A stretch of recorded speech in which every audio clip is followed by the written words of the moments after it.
دریاؤں کو روانی بھی اسی نے دی، سمندر کو طغیانی اس نے دی، ہوا کو رفتار اس نے دی، خزاں کو بلندی اس نے دی، آسمان کو بلندی اس نے دی، سورج کو چمک اس نے دی، چاند کو چاندنی اس نے دی، ستارے کو چمک اس نے دی، جنت کو حسن اس نے دیا، جہنم کو تپش اس نے دی، فرشتوں کو معصومیت اس نے دی، پھول کو خوشبو اس نے دی، کانٹے کو تیز نوک اسی نے دی، ہوا کو قوت اسی نے دی، زمین کو سکون اسی نے دیا، دریا کو طاقت اسی نے دی، مگر رب کائنات کی قدرت دیکھو، کسی سے حساب لینا نہیں، حساب صرف انسان سے لے رہا ہے۔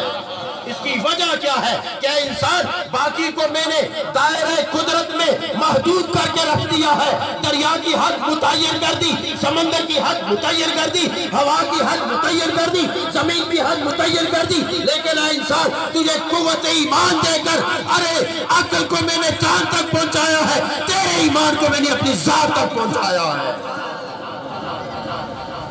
دیکھو ایک عقل ہے، ایک ایمان ہے۔ عقل کی قوت انسان کو کیمرے کے ذریعے امریکہ کا نظارہ کراتی ہے، عقل کی قوت ٹیلی فون کے ذریعے آپ کی آواز کو شرق سے غرب تک پہنچاتی ہے، عقل کی قوت سے آپ اپنی آواز کو پاکستان میں بیٹھ کر برطانیہ میں پہنچا دیتے ہیں، لیکن عقل نے اس ترقی کے لیے صدیاں بھی لگائی، اربوں ڈالر بھی لگائے، کتنی تحقیق کی، تب جا کے ایک فون بنایا، اس ٹیلی فون کے ذریعے آپ کی آواز ڈڈیال سے برطانیہ جاتی ہے، لیکن ایمان کی قوت دیکھو کہ مدینے میں کھڑا عمر نہاون مسائیہ کو ہدایت عطا کر رہا ہے۔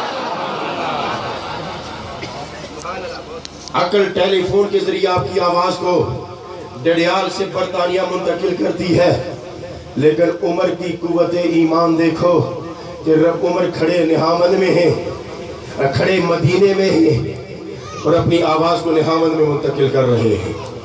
اس لیے حضرات محترم رب کائنات فرماتا ہے وَلَقَدْ كَرَّمْنَا بَنِي آدَمَ کہ میں نے انسان پر بڑا کرم فرمایا ہے۔ تو میں سوچنے لگا کہ رب کائنات کا یہ کرم کیا ہوتا ہے؟ ارے دیکھو تو صحیح کہ رب کائنات جس سے محبت کرتا ہے، جس سے پیار کرتا ہے، اس پر کرم کیسا کرتا ہے کہ رب کائنات نے اپنے گھر کی حفاظت کی۔ رب کائنات فرماتا ہے أَلَمْ تَرَ كَيْفَ فَعَلَ رَبُّكَ بِأَصْحَابِ الْفِيلِ میرے حبیب تم نے دیکھا نہیں کہ میں نے اصحاب فیل کے ساتھ کیا کیا؟ وہ میرے گھر پر چڑھائی کرنا چاہتے تھے، میں نے اپنے گھر کو بچانے کے لیے اصحاب فیل پر کنکریاں برسائی اور ان کو حاجیوں کو تباہ پر بات کر دیا۔ میں سوچ رہا تھا کہ رب کائنات کا وہاں گھر ہے، وہاں بیت اللہ ہے، کعبہ ہے، اس پر خلاف چڑھایا ہے، لوگ اس کا طواف کرتے ہیں، گناہ معاف ہوتے ہیں۔ ارے طواف کرو تو گناہوں سے نجات ملتی ہے، ارے صرف اس کو دیکھتے رہو تو گناہ معاف ہوتے ہیں، لیکن طواف کرنے کے بعد واجب الطواف نوافل پڑھے جاتے ہیں، تو وہ نوافل مقام ابراہیم پر پڑھے جاتے ہیں۔ تو جہاں رب کائنات نے اپنے کعبہ کو سنبھال رکھا ہے، وہیں پہ رب کائنات نے نقش پائے ابراہیم کو بھی سنبھال رکھا ہے۔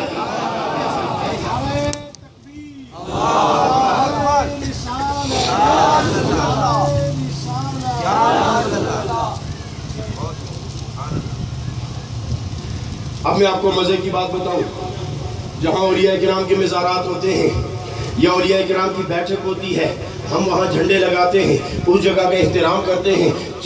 جہاں پر اللہ کا ولی بیٹھ کے اللہ کی عبادت کرتا ہے، ہم اسے بیٹھک بنا کر اس کا احترام و ادب کرتے ہیں۔ کیوں احترام و ادب کرتے ہیں؟ لوگ ہم پر فتوے لگاتے ہیں، لیکن سنو رب کائنات نے بھی تو اپنے محبوب کی بیٹھک کو سنبھال رکھا ہے۔ کعبہ شریف جاتے ہو نا، طواف کرتے ہو نا، طواف کے بعد واجب الطواف نوافل پڑھتے ہو نا، واجب الطواف نوافل پڑھنے کے لیے مقام ابراہیم پہ آنا پڑتا ہے، مقام ابراہیم پہ آنا پڑتا ہے۔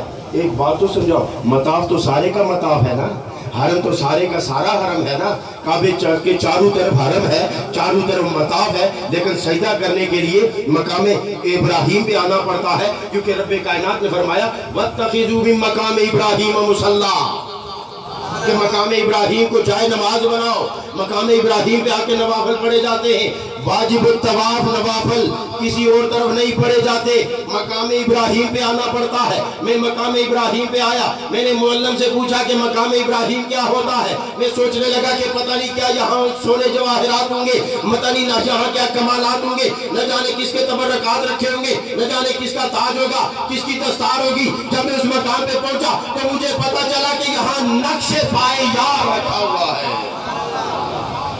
اب مزے کی بات میں پوچھوں، میں بتاؤں، میں نے اس معلم سے پوچھا کہ یہ نشان کب سے ہے؟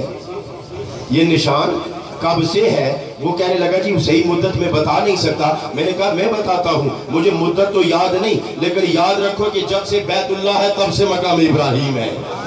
جب سے بیت اللہ ہے تب سے مقام ابراہیم ہے. جس رب کائنات نے اپنے گھر کی حفاظت فرمائی ہے, اسی رب کائنات نے نقش پائے ابراہیم کی بھی حفاظت فرمائی ہے.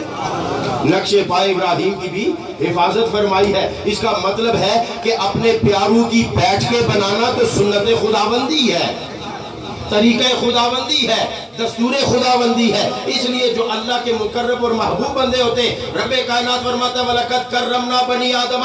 میں سوچ میں پڑ گیا کہ اس کرم سے مراد کیا ہے, اس عزت سے مراد کیا ہے. کیا دولت مراد ہو سکتی ہے؟ کیا بڑے بڑے مکانات مراد ہو سکتے ہیں؟ کیا قوم و قبیلہ مراد ہو سکتا ہے؟ کیا لشکر و سپاہ مراد ہو سکتی ہے؟ کیا تخت و تاج مراد ہو سکتا ہے؟ کیا بخت و راج مراد ہو سکتا ہے؟ کیا لشکر و سپاہ مراد ہو سکتے ہیں؟ کیا مطلق عنان اقتدار مراد ہو سکتا ہے؟ تو میں غور کرتے کرتے جب لاہور پہنچا تو مجھے پتا چلا کہ یہاں ایک بادشاہ کا مقبرہ ہے, لوگ اسے جہانگیر کہتے ہیں. جہانگیر کا مقبرہ بھی لاہور میں ہے.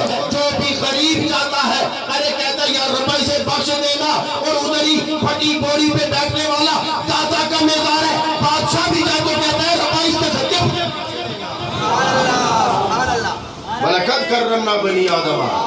نعرہ رسالت, نعرہ تحقیق, نعرہ حیدری. اب دیکھو تو صحیح کہ رب کائنات کس طرح کرم فرماتا ہے. ایک زمانے کا بادشاہ گزرا ہے, مطلق العنان اقتدار والا گزرا ہے, پورے دلی بڑے صغیر کا بادشاہ تھا, یکتا بادشاہ تھا, اپنی مرضی کا مالک بادشاہ تھا. اس کا مقبرہ بھی لاہور میں ہے, اسے جہانگیر کہتے ہیں. جو بھی وہاں جاتا ہے دعا کرتا ہے ربا اسے بخش دینا, اور دوسری طرف داتا کا مزار ہے, ارے جو بھی جاتا کہتا ہے اس کے صدقے مجھے بخش دینا. وَلَقَدْ كَرَّمْنَا بَنِي آدَمَ. رب کائنات جب اپنے بندوں کو عزت و شرف عطا کرتا ہے, مقام و مرتبہ عطا کرتا ہے, تو رب کائنات اس طرح کامیابی عطا فرما دیتا ہے کہ رب کائنات فرماتا ہے کونوا مع الصادقین, ایمان والو سچوں کی مائیت اختیار کرو, سچوں کا قرب اختیار کرو. اور رب کائنات فرماتا ہے وَاعْلَمُوا أَنَّ اللَّهَ مَعَ الْمُتَّقِينَ. جان لو کہ متقی لوگوں کو اللہ رب العزت کی مائیت حاصل ہے, ان کو اللہ کی قرب حاصل ہے, ان کو اللہ رب العزت کی مائیت حاصل ہے. اور جسے مائیت خداوندی حاصل ہو جاتی ہے پھر کیا ہوتا ہے کہ رب کائنات کا وعدہ ہے ان اللہ سخر لکم ما فی السماوات والارض, کہ جو کچھ زمین و آسمان میں ہے میں نے تمہارے لیے مسخر کر دیا, تمہارا غلام بنا دیا ہے. اور ایک خوبصورت واقعہ مائیت کی بنیاد پر, سنگت کی بنیاد پر مجھے خوبصورت واقعہ یاد آتا ہے کہ حضرت مالک بن دینار کی ایک آتش پرست مجوسی کے ساتھ مناظرہ ہو گیا, بحث ہو گئی, اور بحث بڑھتے بڑھتے یہاں پہنچی کہ اس حضرت مالک بن دینار نے اسے کہا کہ تو آگ کی پوجا کرتا ہے, میں اللہ کی بندگی کرتا ہوں. اگر آگ واقعی خدا ہے, واقعی تجھے تو اس کی عبادت کرتا ہے اور یہ تجھے جانتی ہے, تو بھی آگ میں ہاتھ ڈال, میں بھی آگ میں ہاتھ ڈالتا ہوں. جسے آگ جلائے گی وہ جھوٹا ہوگا, جسے آگ نہیں جلائے گی وہ سچا ہوگا. حضرت مالک بن دینار نے اس کا ہاتھ پکڑا, دونوں نے آگ میں ہاتھ ڈالا تو آگ نے دونوں کے ہاتھ کو نہیں جلایا, دونوں کے ہاتھ نہیں جلے.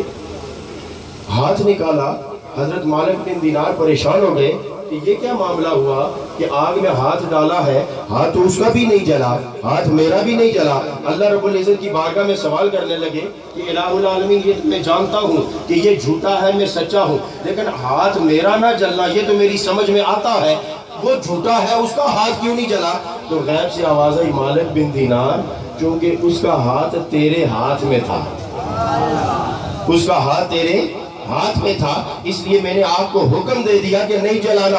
اب الگ الگ ہاتھ ڈالو تو پھر پتہ چلے. جب الگ الگ ہاتھ ڈالا تو ساتھ پرست کا ہاتھ جل گیا, مالک بن دینار کا ہاتھ نہیں جلا. اس کا مطلب ہے کہ ہم اللہ کے ولیوں کے ساتھ سنگت اس لیے اختیار کرتے ہیں کہ اگر خطاؤں کی بنیاد پر ہمیں آگ جلائے بھی, اس ولی اللہ کے صدقے سے ہمیں آگ جلانا نہ سکے. ایک حدیث مبارکہ آپ کو عرض کروں. جنت خوشیوں کی جگہ ہے, اور جنت کی تعریف یہ ہے, جنت کی یہ تعریف نہیں کہ وہاں محلات ہوں گے, جنت کی یہ بھی تعریف نہیں کہ وہاں دودھ و شہد کی نہریں ہوں گی, جنت کی یہ بھی تعریف نہیں کہ وہاں باغات و محلات ہوں گے, جنت کی یہ بھی تعریف نہیں ہے کہ وہاں حور و غلمان ہوں گے. جنت کی یہ بھی تعریف نہیں ہے کہ وہاں پھل اور پھول ہوں گے، یہ جنت کی صورت اور شکل ہے۔ جنت کی تعریف یہ ہے کہ جنت میں غم نہیں ہوگا، جنت میں غم نہیں ہوگا۔ لیکن دو طرح کے لوگ جنت میں غمگین ہوں گے۔ ایک شہید غمگین ہوں گے، اور ان سے پوچھا جائے گا کہ جنت میں تم کیوں غمگین ہو؟ تو شہید کہیں گے کہ وقت شہادت جو جھلک رب کی نظر آئی تھی نا، اس جھلک میں جو لطف تھا وہ اس جنت میں نہیں آ رہا۔ اور دوسرے اللہ کے وہ ولی، اللہ کے ولی غمگین ہوں گے۔ فرشتوں کو حکم ہوگا کہ جنت خوشی کی جگہ ہے، ان سے جا کر پوچھو کہ تم غمگین کیوں ہو، تم پریشان کیوں ہو۔ ان سے جب پوچھا جائے گا تو وہ اللہ کے ولیوں سے پوچھا جائے گا کہ رب پوچھتا ہے کہ یہ جنت تو خوشی کی جگہ ہے، تم غمگین کیوں ہو؟ تو وہ اللہ کے ولی کہیں گے کہ جنت میں سب کچھ ہے، لیکن کچھ لوگ تھے دنیا میں جو ہمارے ساتھ بیٹھا کرتے تھے، جو ہمارے ساتھ کھایا پیا کرتے تھے، جو ہمارے ساتھ چلتے پھرتے تھے، ذکر اذکار کی مجلسوں میں ہمارے ساتھ بیٹھا کرتے تھے، وہ دوست ہمیں جنت میں نظر نہیں آ رہے، اس لیے ہم غمگین ہیں۔ تو حکم ہوگا کہ فرشتوں جاؤ، جتنے بھی ان کے دوست جہنم میں ہیں ان سب کو نکال کے لاؤ تاکہ وعدہ پورا ہو جائے کہ میں جنتیوں کو خوش رکھوں گا۔ اللہ کے ولیوں سے پیار کرنا۔ اور ایک حدیث مبارکہ، یہ عام واقعہ نہیں ہے، یہ نبی پاک کی حدیث ہے، مشہور حدیث آپ نے سنا ہوا ہے کہ ایک شخص نے 99 قتل کیے تھے، 99 قتل کیے تھے، توبہ کرنے کے لیے چلا تو ایک راب سے پوچھا